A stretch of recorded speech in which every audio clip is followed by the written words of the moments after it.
I got that kind of.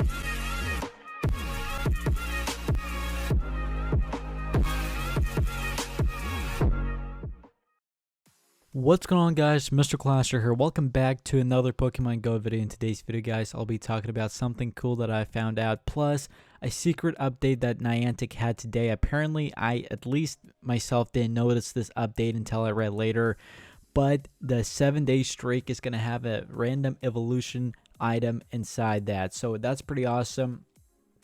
And it used to be that 7th day, you used to actually get an evolution item. That's how I actually got my first item, but then right after like the first week, I don't know, I think they had an update where they removed that feature or they reduced it or something, or you can get it now from POKESTOPS, which is, I guess, a little more common than getting it from a 7th day streak. But anyway, it's back. I didn't even know the update happened.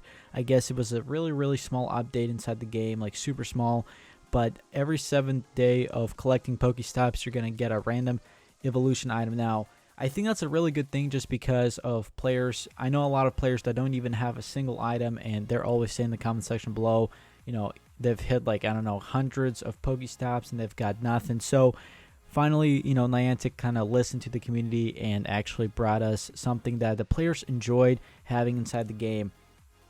Now, here's the article saying someone found a way to hack Pokemon Go's speed restrictions. Now, it's pretty interesting because obviously you guys know that if you're, the passenger or something, you obviously can't hit POKESTOPs, you can't collect Pokemon, and this is for safety reasons. It's pretty obvious because Niantic does not want people to have incidents like, when the game came out, it was just hectic. But so there was a player that actually found out how to actually kind of bypass that in a sense. And he said it doesn't work every single time, but if you time it just right, it does work. So basically, let's say you're, sitting in the car, someone's driving, and you see like, a couple of POKESTOPs, and you're like, well, dang, it's going too fast, but there's a way. So basically how he did it was, I think he flipped the journal. So if we go back to the game, which it's really interesting, I don't even know if it actually works or not. I'm just reading the article, but I've actually heard from Twitter and other posts that actually it might work if you time it just right, which is really interesting, as I said again. But basically what you do is you go down to your your character, you go down to journal. Now I can see why this works because first of all, the game has to load for a couple of seconds from the journal back to the main menu, and you guys can see when I click out the screen as well, the game has to load again, and that's how my character moves from one spot to the other.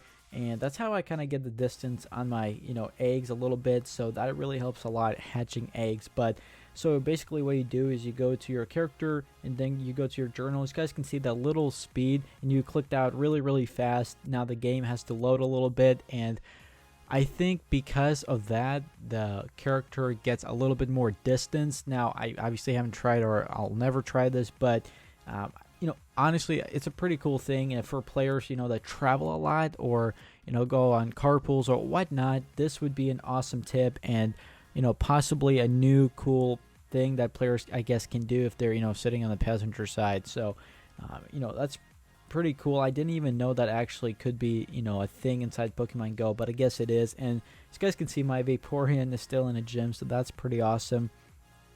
I have that maxed out with SPN as well, and Ursaring, I just need to power him up a couple more times, but I'm pretty low on Stardust because everything's super expensive to power up at my level, and I only do it towards my max, I guess, Pokemon or super rare Pokemon. It's the only time I power, any of my Pokemon up, and I don't even worry about those, low CP ones as well, even if they're pretty good.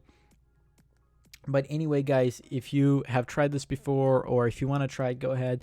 Tell me in the comment section below if it works or not. It's pretty interesting that you can go buy a POKESTOP and actually click the journal. Now, the biggest thing is timing on this, I guess, new way of, bypassing the speed restriction. I mean, the timing is a big issue because obviously, if you're in the car and you're going like 50, 60, 70, you're going to go through that POKESTOP within like a couple seconds. So you have to time it just right, but I guess you can hit a POKESTOP with that. So it's pretty interesting what I learned from this article. So hopefully you guys did enjoy this video. I'm going to link this article in the video description below so you guys can read it for yourself. This is, pretty lengthy, so I'm not going to get you know, pretty much details because I just explained the shortened version. But if you guys want to read the detailed version, I will have the link in the description of the video. And as always, I'll see you all on the next video.